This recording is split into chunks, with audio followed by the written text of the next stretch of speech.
Boa noite. Nossa aula de hoje é sobre o primeiro capítulo do livro A Dimensão Espiritual, do John Cottingham. Então, nós vimos na semana passada um pouco sobre o que o Charles Taylor tem a dizer sobre a era secular, uma era secular, o título do livro dele, e nós vimos que ele distingue três sentidos de secularidade. Os dois primeiros são os que a gente mais frequentemente encontra na literatura, que significam, em que geralmente essa palavra quer dizer, se refere a uma separação entre igreja e Estado, que aconteceu progressivamente na modernidade, e também um certo declínio que houve da religiosidade nos últimos.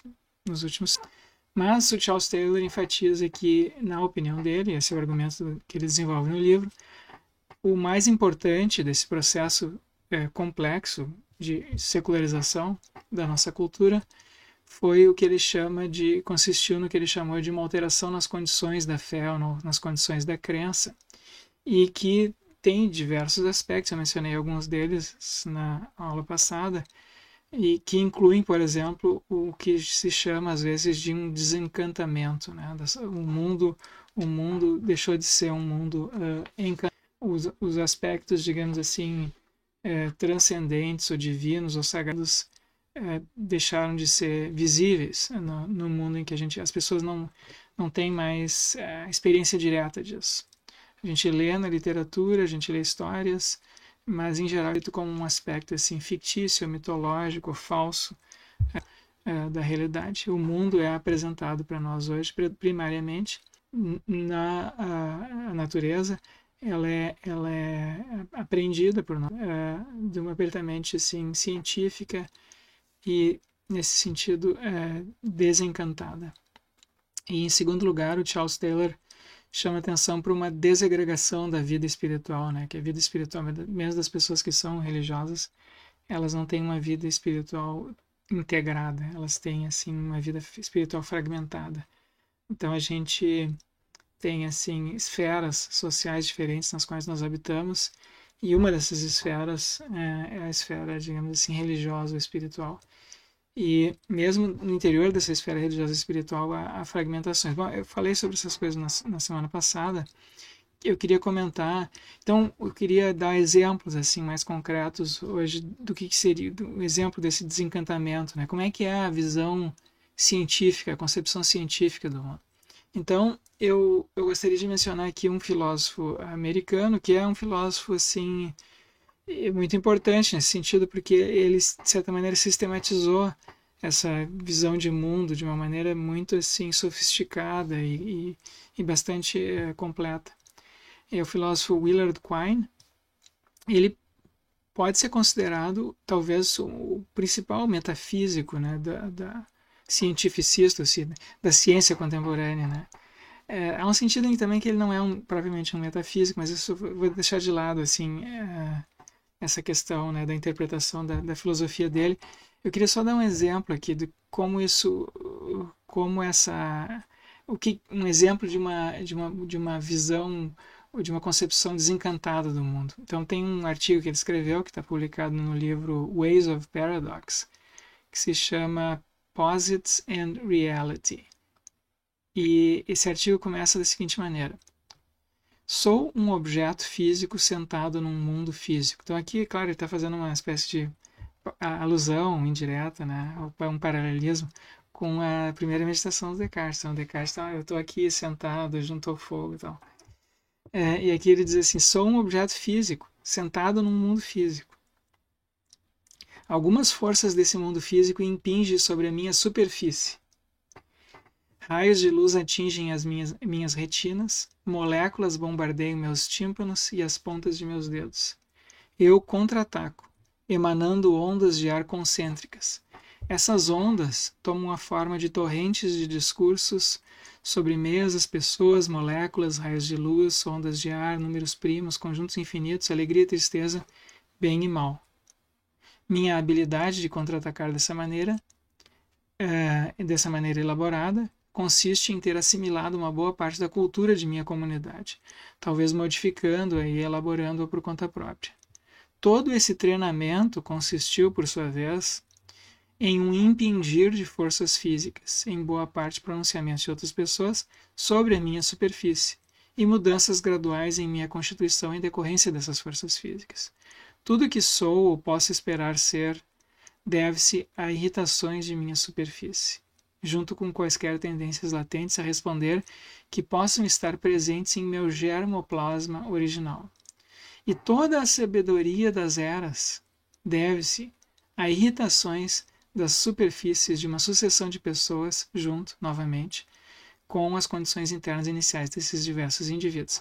Então aqui a gente tem uma concepção fisicalista, né, do mundo, e em que o Quine, que é o autor, ele se apresenta como ele diz, um objeto físico, sentado no mundo físico, e tudo que acontece com ele, a mente dele, tudo, os pensamentos, sentimentos, tudo isso é descrito em termos estritamente físicos, né?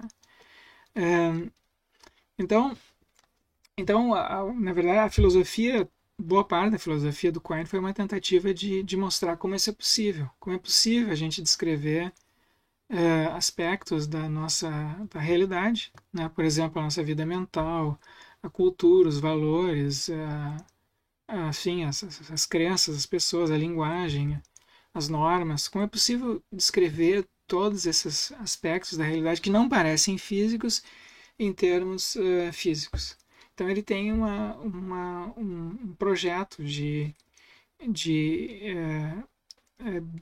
reconstituição, assim, das etapas mínimas necessárias para que essa descrição física do mundo possa ser, pelo menos em princípio, possível, mesmo que nos detalhes ela não tenha sido executada. Então, um outro exemplo desse mesmo tipo de concepção a gente encontra num texto mais antigo, que é o Manifesto do Círculo de Viena. Esse manifesto foi publicado com o título de A Concepção Científica do Mundo e foi traduzido para o português pelo professor aqui da URGS, nosso colega, o Fernando Fleck, e publicado nos cadernos de Filosofia e História da Ciência da Unicamp. Um trecho desse manifesto diz o seguinte, então esse aqui é o manifesto dos positivistas lógicos, né? A concepção científica do mundo. Eles diziam o seguinte: na ciência não há profundezas, a superfície está em toda parte. Tudo que é vivenciado forma uma rede complexa, nem sempre passível de uma visão panorâmica e frequentemente apreensível apenas por partes. A concepção científica do mundo desconhece enigmas insolúveis. Então aqui, de novo, a gente tem a mesma ideia ali do Quine, né? A ciência se ocupa apenas da superfície, não há algo por trás, né, das aparências. E o que tem assim são superfícies, né, interagindo entre si. E é isso que a ciência descreve. E uma vez feita a descrição de todas essas aparências, então a gente não há mais nada para ser descrito, não há um enigma, não há algo a mais.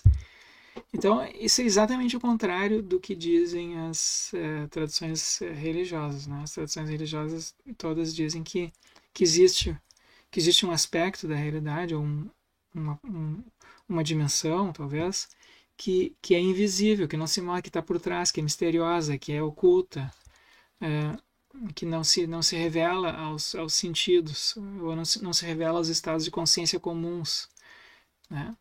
Então, mas de qualquer maneira, vamos ver, né? Eu tinha também mencionado na aula passada esse trechinho aqui do Heidegger, de um artigo dele de 1938, que diz o seguinte: o que distingue a essência da modernidade não é que se transite de uma precedente imagem do mundo medieval para uma imagem do mundo moderno, mas sim que o mundo se torne, em geral, imagem. E um tipo de imagem que é muito comum nas nossas concepções contemporâneas são as imagens científicas, os modelos. Então, a ciência, tipicamente, né, elabora modelos, representações, teorias, que são imagens da natureza. E essa perspectiva, né, é uma perspectiva diferente da perspectiva antiga, que é uma perspectiva em que as pessoas se colocavam como parte de um cosmos, né? Então elas não concebiam digamos assim, o mundo através de imagens de mundo. Elas concebiam o mundo como algo no qual elas estão integradas. E as concepções religiosas fazem tudo isso, todas dizem isso, né? E também as concepções, boa parte das concepções metafísicas da antiguidade diziam isso. Mas o ponto de vista assim moderno é um ponto de vista mais, tende a ser um ponto de vista desengajado, né, de um sujeito desengajado observando de fora, de maneira imparcial, a natureza. Então, abriu-se essa possibilidade na modernidade. Mas eu queria contrastar, então, aqueles trechos lá do Quine e do Manifesto do Círculo de Viena com dois poemas aqui que eu acho que procuram descrever esse algo invisível, misterioso, ambíguo, paradoxal da natureza, que é também objeto das experiências espirituais e religiosas. Aqui tem um poema de Wordsworth que se chama Linhas Compostas a algumas milhas acima da abadia de Tintern. Aqui tem um trecho, então, desse poema. É um poema mais comprido que tem só um trecho. E que diz o seguinte: E senti uma presença que me perturba com a alegria de pensamentos elevados, um senso sublime de algo bem mais profundamente infundido, cuja morada é a luz de sóis poentes, e o oceano circular e o ar vivente, e o céu azul e a mente do homem, um movimento e um espírito que impele todas as coisas pensantes, todos os objetos de todos os pensamentos e perpassa todas as coisas. Então tem algo aqui que ele está sentindo e que tá além, né, daquilo que a gente imediatamente percebe ou descreve. Mas que, né, aqui ele tá apresentando como algo assim, bonito, elevado e real. Mesma coisa mesma coisa não, mas algo parecido a gente encontra nesse poema aqui de Carlos Drummond de Andrade, se chama A Máquina do Mundo. Então, de novo, eu vou ler só um trecho desse poema, tá? Então, ele diz assim: o sujeito está caminhando numa estrada pedregosa de Minas, e aí, de repente, a máquina do mundo se entreabriu.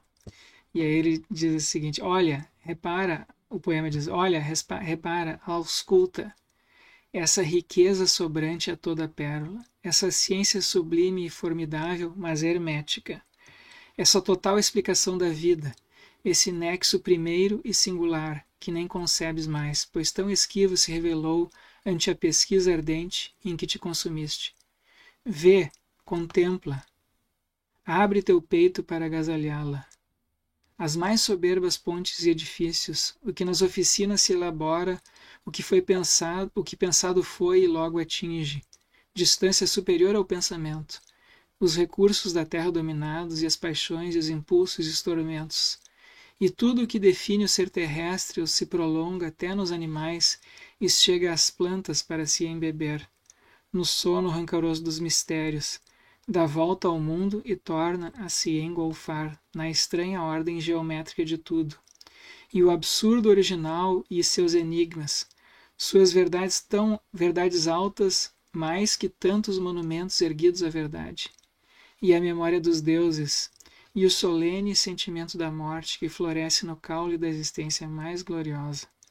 Tudo se apresentou nesse relance, e me chamou para o seu reino augusto, afinal, submetido à vista humana. Então, esse poema aqui é a história de um sujeito que tem um vislumbre de uma experiência espiritual, né? Ele vislumbra esse aspecto misterioso e oculto, a visão comum. A máquina do mundo, ele diz, se entreabriu num relance e ele teve esse vislumbre dessas coisas maravilhosas. Então a gente tem, eu queria, né, então no poema do Wordsworth também, do Carlos Drummond de Andrade, e mesma coisa vocês vão encontrar nos relatos de experiências espirituais, experiências místicas, a gente tem essa perspectiva que é, em certo sentido, antagônica, né? A perspectiva essa científica ali, tal como descrita pelo Quine ou pelos positivistas lógicos no Manifesto do Círculo de Viena.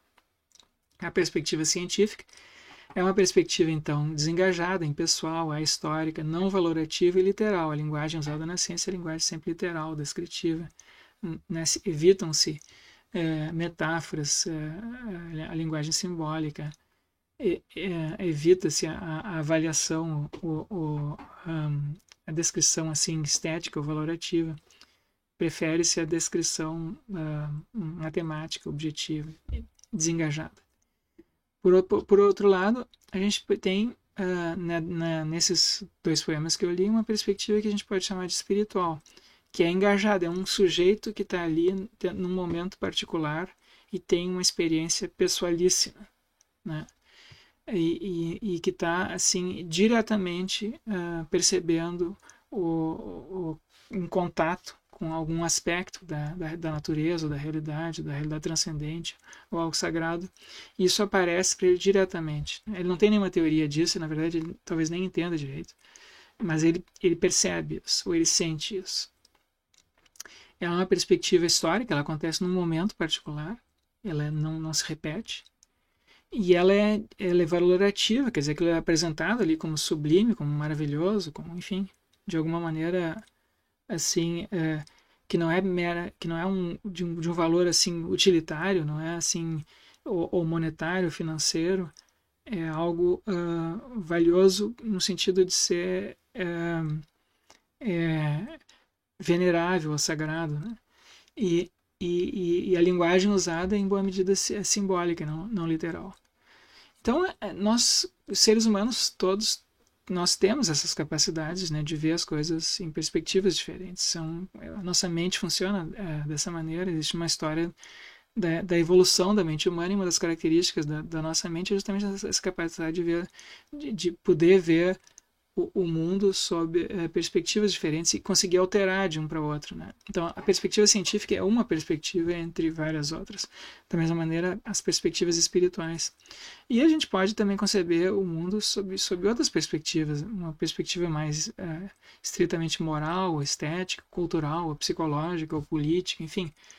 A gente pode conceber de muitas maneiras o mundo à nossa volta, e a gente tem experiências correspondentes, né, de cada uma dessas perspectivas, experiências que nos levam, que induzem pensamentos de um ou de outro tipo, né?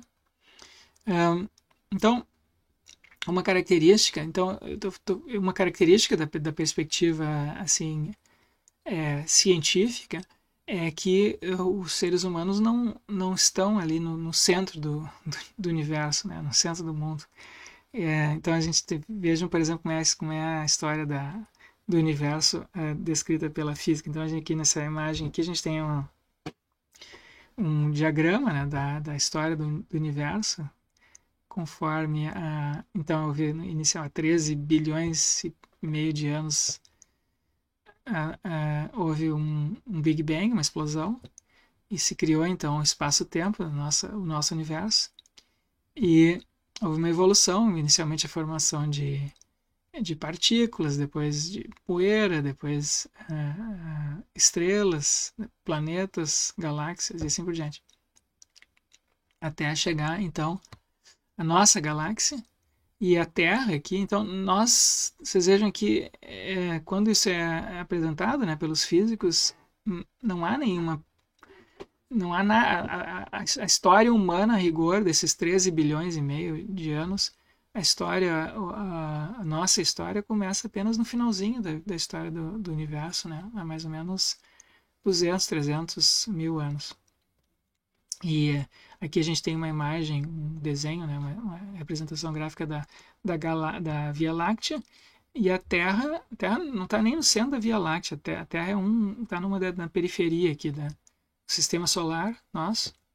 Então a Terra é um planeta no Sistema Solar, que é um dos muitos sistemas estelares na Via Láctea, e nós estamos aqui num desses ramos aqui da Via Láctea, né?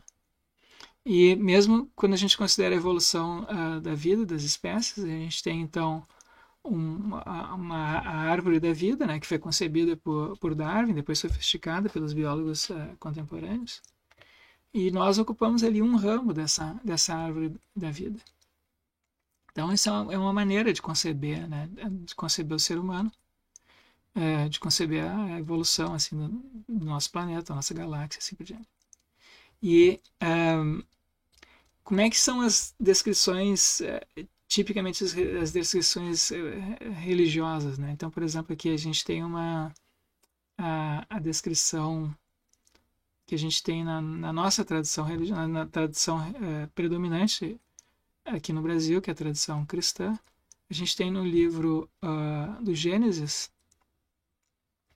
uma descrição que começa assim: no princípio Deus criou o céu e a terra, e aí a gente tem uma lista ali da criação em 7 dias. Então a linguagem é toda ela simbólica, que não tem nada literal. Mas a gente tem a apresentação aqui de dualidades. Ó.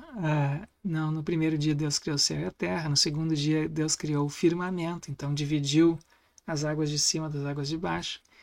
No terceiro dia Deus criou o continente e separou o continente dos mares. E criou no continente ervas que dão sementes e árvores que dão frutos. No quarto dia Deus criou o sol, a lua, as estrelas, dia e noite, portanto. No quinto dia, Deus criou pentes, serpentes e aves. No sexto, os animais domésticos, répteis e feras, e o homem. E no sétimo dia, Deus descansou. Então aqui a gente tem um padrão. A gente tem um padrão aqui de dualidades. Então a gente tem sempre assim essas dualidades que vão se aproximando sempre do homem. Então nesse relato aqui simbólico da criação, o homem está no meio, porque a gente tem assim o céu e a terra, depois a gente tem essas divisões que começam abstratas, né? Céu e terra, depois águas de cima e águas de baixo. Então se criou a abóbada celeste. Depois os continentes e os mares, né? Outra divisão. Depois as ervas que dão semente, que rastejam, e as árvores que dão fruto. Então tem sempre essa divisão aqui entre o alto e o baixo, né?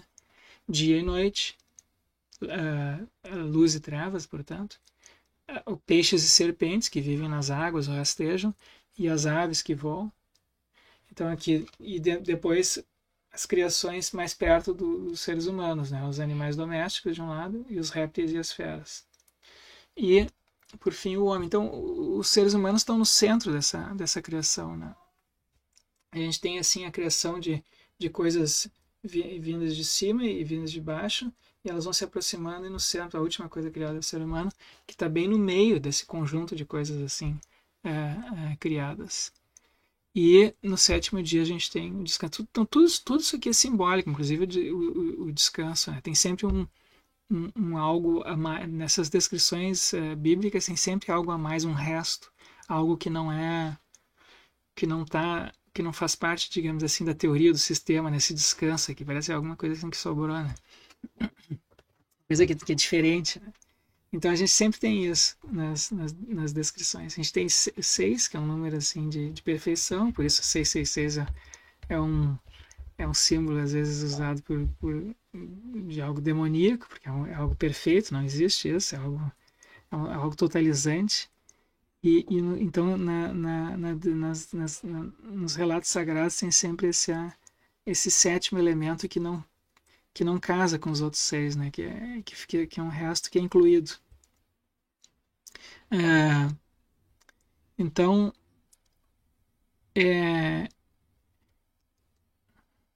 eu mencionei na aula passada esses relatos que há também no Gênesis de queda. Então tem a criação, Adão e Eva, né, o jardim no Éden, um jardim no Éden, e um jardim paradisíaco, e aí tem a queda, né? Adão e Eva comem da árvore do conhecimento do bem e do mal, contrariando uma ordem divina, e são expulsos então do paraíso.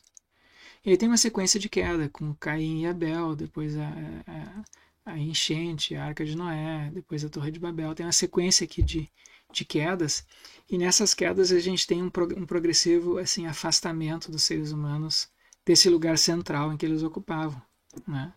E coincide com esse progressivo afastamento dos seres humanos o desenvolvimento progressivo de tecnologias e a aproximação assim de figuras, assim, sempre assim, quando os seres humanos se afastam cada vez mais do Éden, eles vão encontrando figuras assim ambíguas, monstruosas, gigantes, seres assim estranhos, né, que eles vão encontrando na margem desse mundo. E aqui vejam assim, o primeiro exemplo de tecnologia que está no algo que foi concedido por Yahvé para Adão e Eva, que são roupas para eles se cobrirem fora do jardim de Éden. Então, roupas assim de pele para eles se cobrirem, né? E com o progressivo afastamento aos descendentes de Caim, também tem novos desenvolvimentos tecnológicos. Depois aqui a Torre de Babel, novos desenvolvimentos tecnológicos, uma torre enorme. Então tem sempre, existe essa associação aqui que é feita, tá? Entre o uso progressivo assim, de tecnologia ou excessivo de tecnologias que não são concedidas por Deus, mas são digamos assim, tomadas, né? Pelo ser humano, e esse progressivo aproximação das margens do mundo, afastamento do centro. Esse. Então isso aqui é tudo uma narrativa assim, simbólica. E na tradição cristã, a gente tem a história de Jesus, é uma história de reaproximação do centro. Então a história de Jesus é exatamente o inverso daquilo que a gente encontra nas histórias iniciais do Gênesis. Adão e Eva comem da árvore do conhecimento do bem e do mal, são expulsos, recebem roupas por Deus para se proteger, depois tem um assassinato ali de Abel por Caim, né? Tem o desenvolvimento de tecnologias e tal e tal. Então, aqui na história de Jesus a gente encontra exatamente o contrário, né? Tudo tá invertido. Então, em primeiro lugar, a criação de Eva foi feita de uma costela de Adão. Então a gente tem ali uma mulher sendo gerada pelo corpo de um homem. Na história de Jesus é o contrário, a gente tem uma inversão disso. O corpo de Jesus é gerado no interior do corpo de Maria. Então Jesus é filho de Maria, né? E Maria é um ser humano. Então a gente tem aqui uma figura divina, que é Jesus, sendo gerado por uma mulher humana, que é o contrário do que aconteceu com Adão. Então tá tudo invertido. E depois a gente tem então Maria no cristianismo então serve assim de uma espécie de ela é criadora, né? Ela engendra, enfim, no seu próprio corpo esse filho divino que é Jesus. Depois a gente tem esses relatos simbólicos do nascimento de Jesus. Uma parte está descrita nos evangelhos, outra parte foi acrescentada nas tradições assim, populares, folclóricas. Isso a gente encontra nesses ícones orientais, mas também nas representações populares que a gente tem no Ocidente de presépios, né?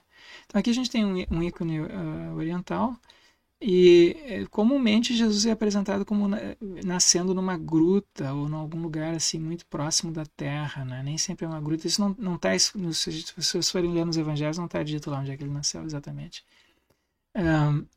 Mas enfim, seguidamente se apresenta ele nascendo numa gruta. Então aqui a gente tem algo que vem do alto, que é divino, nascendo num lugar muito baixo perto da terra. Então aqui de novo a gente tem esse símbolo de união, né? Assim como a gente teve em Maria, de união, de reunião, né? Aquilo que foi separado está sendo reunido novamente, o humano e o divino. Aqui, de novo, a gente tem o alto e o baixo se encontrando nessa gruta. O mais alto está descendo até o mais baixo, no interior de uma gruta. E a gente tem os símbolos aqui de Jesus sendo... no interior dessa gruta geralmente é representado ali um burro e um boi, porque na tradição judaica o burro era considerado um animal impuro e o boi puro, porque se pode comer da carne do boi, mas não se pode comer da carne do burrinho. Então, de novo, a gente tem aqui o puro e o impuro juntos com Jesus aqui, né? Jesus nasce, ele é colocado, depois que ele nasce, ele é colocado numa manjedoura. Uma manjedoura é um lugar onde os animais se alimentam. Então aqui no Rio Grande do Sul a gente chamaria isso de um coxo, né? Um lugar aqui onde se põe comida para os animais. Então é o próprio Jesus que vai servir, então que está sendo oferecido, isso a gente vai ver depois, né? Ele oferece na última ceia. Ele compartilha ali o pão e diz assim, pede para os apóstolos pegarem um pedaço de pão e diz assim, esse aqui é o meu corpo, né? Isso se celebra até hoje nas missas. O corpo de Cristo, simbolicamente, que é ingerido pelas pessoas. E aqui ele nasce colocado numa manjedoura. E então ele serve de alimento, quer dizer, ele vai ser sacrificado, certo? Então ele é o divino que vai ser sacrificado aqui. E a gente tem aqui, num lado, os reis magos, que são um símbolo, assim, tanto de riqueza, mas também de sabedoria, né? Porque são pessoas sábias.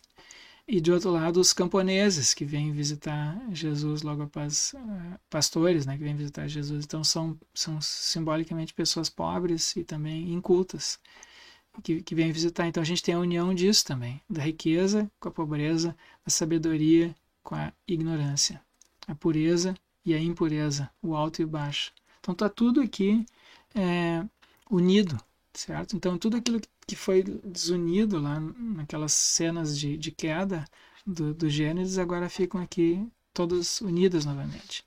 E todas as histórias de Jesus têm isso, né? Então eu vou só destacar mais uma aqui, que é o momento da crucifixação de Jesus.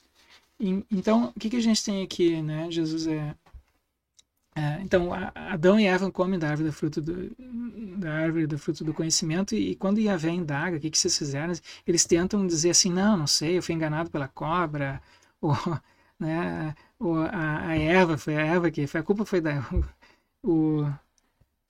Adão diz, não, a culpa foi da Eva, a Eva que me deu a maçã, e a Eva diz, não, foi a cobra que me enganou, né, eu fui tentado ali e tal.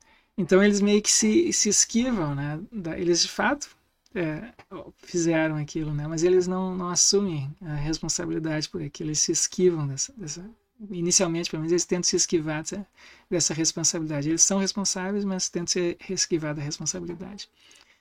E Deus diz, bom, vocês comeram da árvore do conhecimento do bem e do mal, então agora vocês estão condenados a morrer, de agora em diante vocês vão morrer, né? Vocês e seus descendentes vão morrer todos. E aqui a gente tem, no caso de Jesus, alguém que não é culpado, que é inocente, né? E que foi condenado à morte. Então, ao contrário de Adão, de Adão e Eva, Jesus voluntariamente se oferece ao sacrifício, né? Diferente de Adão e Eva, que tentam se esquivar do sacrifício, tentam se esquivar da responsabilidade. Aqui não, aqui a gente tem um sacrifício voluntário. E a gente tem Jesus recebe uma coroa de espinhos. Então, de novo, isso é um símbolo assim paradoxal, né? Porque de um lado uma coroa é um símbolo de algo elevado, nobre, mas como ela é uma coroa de espinhos, ela foi colocada ali pelos romanos como um deboche, com um sarcasmo, né? Dizendo assim, quem tu pensa que é? E sobre a cruz onde Jesus está, tem um Jesus de Nazaré, tem uma placa dizendo Jesus de Nazaré, rei dos judeus. E, de novo, ele é apresentado como um rei, mas ele é morto como um criminoso. Isso aqui, a crucificação na antiguidade era a maneira mais assim cruel que existia de se matar uma pessoa, né? Então havia outras maneiras de matar, né? Essa aqui era a pior de todas. Então, outras maneiras de matar eram comumente praticadas pelos romanos, eram queimar a pessoa viva ou jogá-las às feras, né, nos circos. Então, isso eram praticados. Também o enforcamento. Mas de todas, colocar a pessoa na cruz, para morrer na cruz, era considerada a pior de todas, porque havia esse elemento público de vergonha, né? A pessoa ficava exposta, levava dias para morrer às vezes, e ela em geral ficava nua, e seguidamente ela enfim, caso ficasse vivo, os pássaros vinham lá e comiam partes da carne da pessoa, os olhos, os genitais, e assim por diante. Então havia todo um espetáculo assim público e vergonhoso que era considerado às vezes até pior do que o sofrimento físico. Então a gente tem aqui Jesus, o rei, condenado como um criminoso. Então, de novo, o alto e o baixo sendo reunido, o divino e o mais impuro, né? o mais baixo, imoral, unidos. E aqui, de um lado, Jesus foi crucificado junto com mais duas outras pessoas. Uma delas é um ladrão mau e outra é uma pessoa boa, que foi condenada.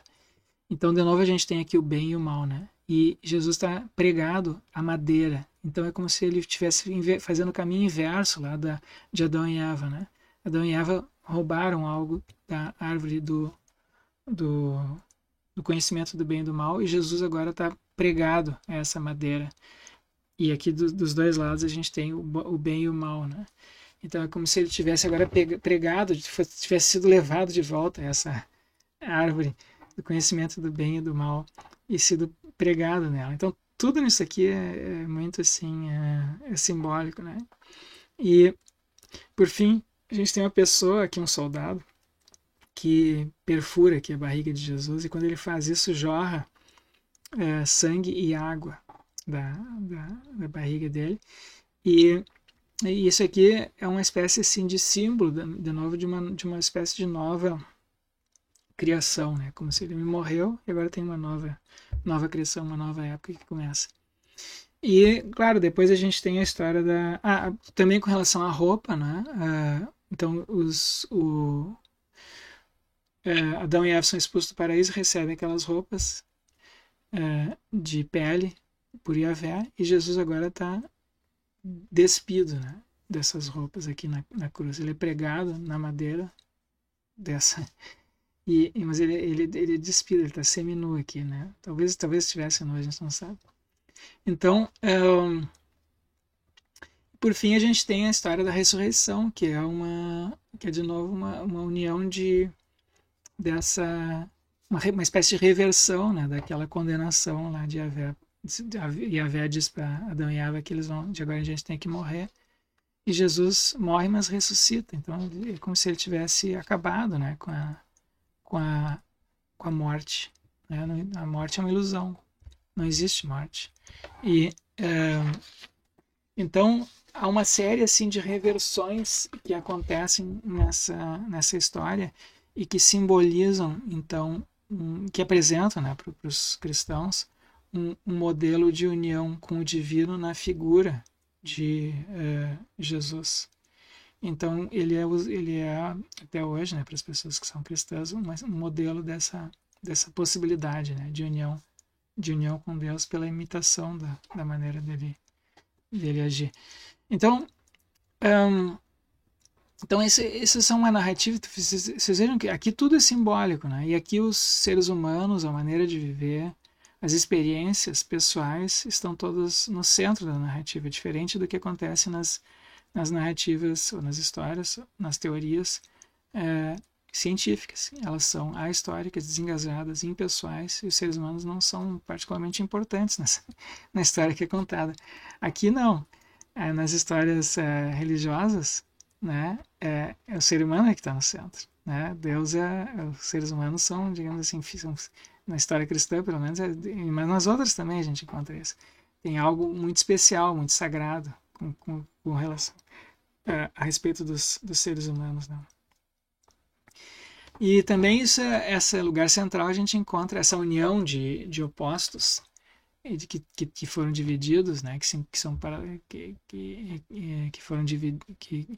foram progressivamente se afastando do centro lá, a gente pode dizer, divinos, sagrados, Jardim de Éden. A gente encontra no discurso religioso de Jesus. Ele diz assim: bem-aventurados os pobres em espírito, porque deles é o reino dos céus.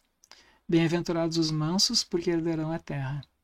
Bem-aventurados os aflitos, porque serão consolados. Bem-aventurados os que têm fome e sede de justiça, porque serão saciados. Bem-aventurados os puros de coração, porque verão a Deus. Bem-aventurados os que promovem a paz, porque serão chamados de filhos de Deus.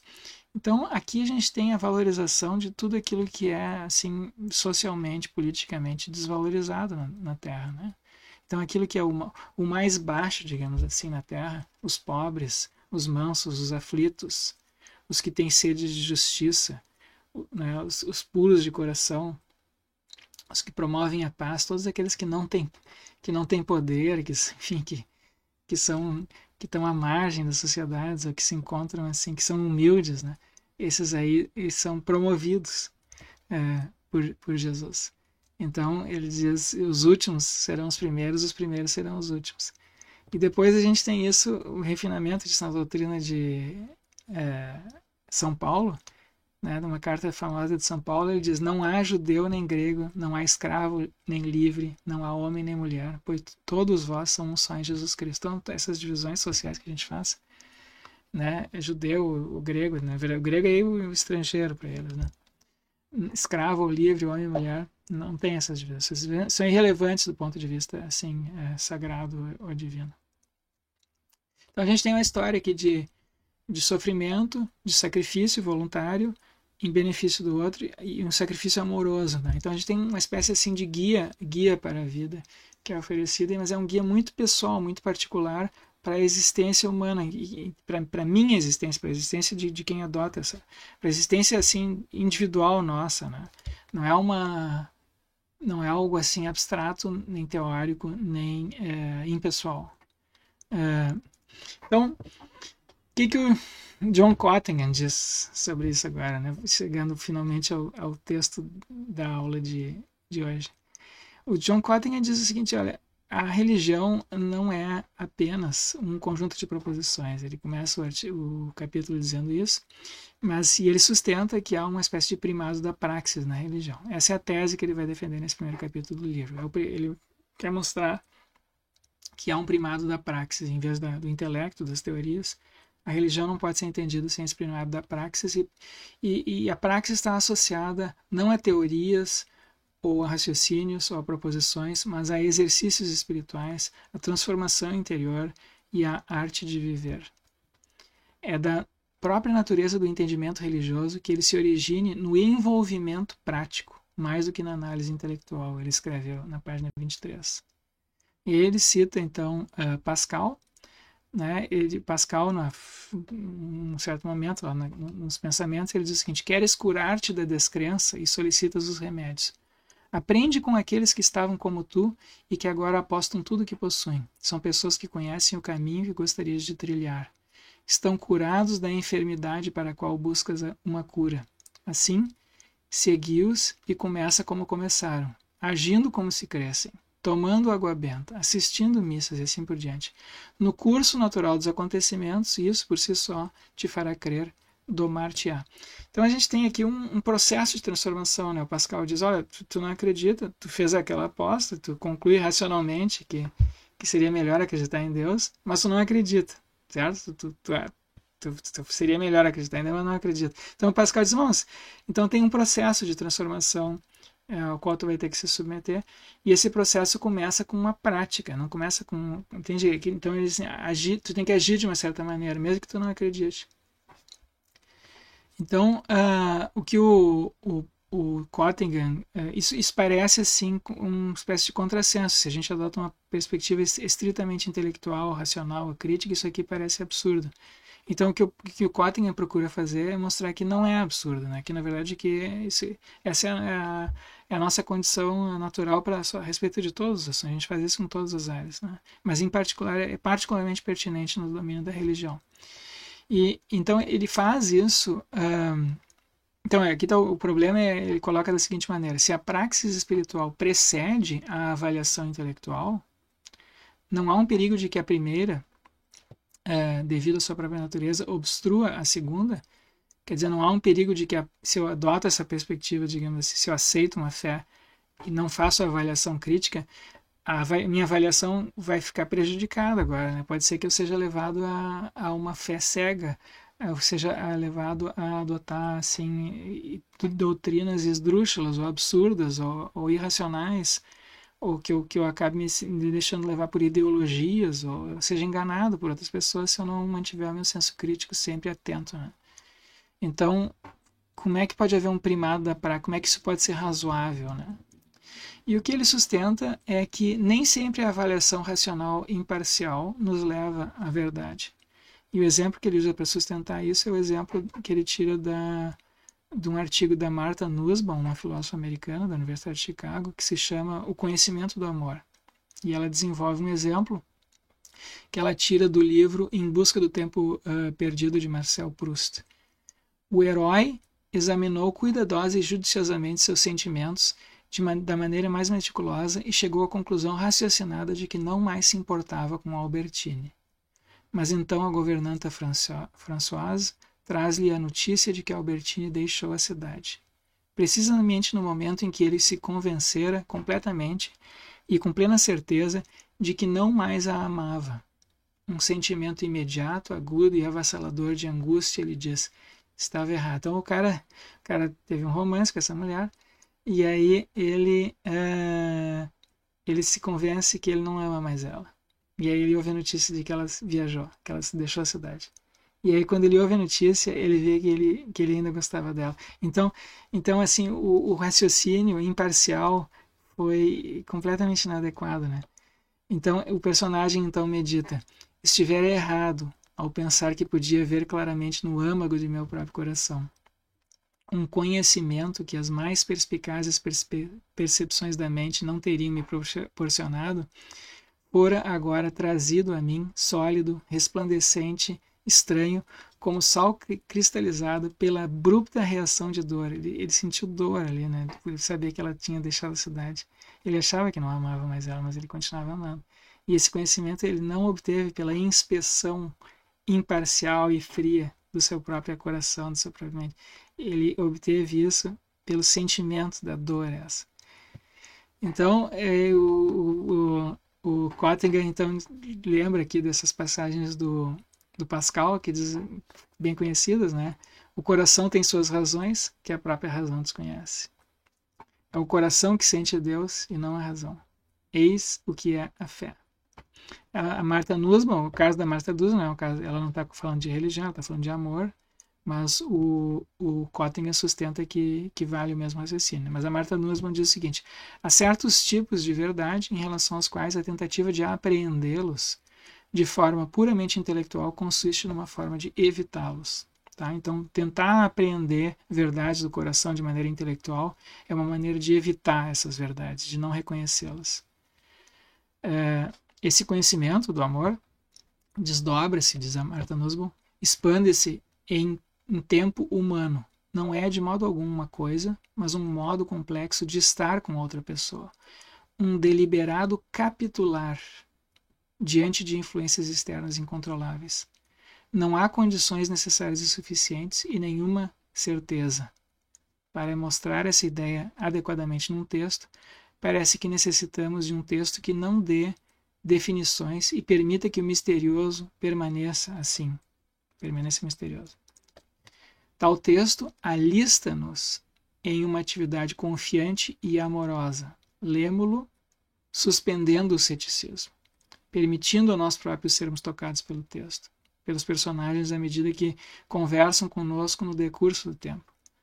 Poderíamos estar errados, mas permitimos-nos crer. A atitude que temos diante de um texto filosófico pode parecer em contraste. Então, isso que ela está falando antes é um texto assim literário, né? Poderíamos estar errados, mas permitimos crer. A atitude que temos diante de um texto filosófico pode parecer em contraste retentiva e não amorosa, solicitando razões, questionando e examinando cada afirmação, arrancando clareza do obscuro. Diante de uma obra literária, por outro lado, né, do tipo de escrito, somos humildes, ativos e, não obstante, porosos. Diante de uma obra filosófica, somos ativos, controladores, almejando não deixar nenhum flanco sem defesa e nenhum mistério sem estar dissipado. Então ela contrasta aqui a atitude, né, que a gente geralmente tem com relação a um texto filosófico, um texto amoroso, e um texto filosófico de um lado e um texto literário de outro. E o que o Kottinger diz a esse respeito? É precisamente porque as grandes verdades da religião são tidas como sendo, em parte, um mistério, ultrapassando a direta compreensão da mente humana, que uma tentativa de apreendê-las de frente por meio dos instrumentos da análise lógica é, num certo sentido, esquivar-se delas. A estratégia de Pascal, por exemplo, culmina num convite a seus leitores para não responder a induções mercenárias, nem conferir abrupto assentimento a doutrinas que não estão apropriadamente substanciadas, mas em vez disso se abrir para um processo de transformação. Então a gente tem aqui essa ideia de que existe uma necessária porosidade, receptividade, abertura, para que esse tipo de verdade, a verdade, por exemplo, amorosa, mas também, segundo Cottingham, as verdades religiosas, possam se revelar para nós, que a gente possa ter acesso a elas, né? Quando a gente as analisa de uma maneira puramente intelectual, na verdade a gente está se esquivando delas. Então isso é bem parecido, né, com o que o William James diz no texto A Vontade de Crer, né? Então a gente tem duas capacidades aqui que estão interagindo de maneira contrastante, né, tensa, digamos assim, um se contrapondo ao outro. De um lado a gente tem a reflexão e a crítica, ou a avaliação desengajada, que tipicamente a gente busca na ciência, na filosofia também, pelo menos em determinadas áreas da filosofia, na análise filosófica, por exemplo. E de outro lado, a porosidade, ou a abertura, a receptividade e a mudança por meio das experiências, da praxis, né? E que é guiada por sentimentos e intuições que oferecem, então, traços insuficientes, ou indícios do transcendente. Então, para que esses traços ou indícios possam aparecer para nós, a gente precisa ter essa abertura inicial. Isso é que o Cottingham está dizendo. Da mesma maneira que para que a gente possa reconhecer o sentimento amoroso que a gente tem por outra pessoa, a gente precisa baixar a guarda, né? Se a gente só inspecionar racionalmente as coisas, a gente não vai perceber o próprio sentimento. A gente vai se esquivar do sentimento. O sentimento não vai ser visível. Então eu penso que esse texto aqui do Cottingham ele é interessante porque ele justamente responde aquelas desafios para a religiosidade contemporânea que o Taylor formulou. O Taylor diz, olha, a gente tem agora um problema assim, com a religiosidade contemporânea, que nós temos desde o início da modernidade essa mentalidade crítica, subjetiva. A gente tem que levar em consideração as possibilidades de estar enganado, a gente tem que levar em consideração a possibilidades alternativas, a gente tem que fazer esse exercício de avaliação crítica desengajada. E aqui o Cottingham está mostrando que isso é mais ou menos, que isso faz parte dos exercícios religiosos todos, mas que também há essa alimentação, assim, esse outro elemento, né, que é necessário, que é o da porosidade, da abertura para os sentimentos subjetivos, e que eles aparecem, então são descritos de maneira simbólica ou misteriosa. Eles não aparecem da mesma maneira para nós como aparecem as verdades científicas ou as verdades filosóficas mais abstratas. Então, vamos então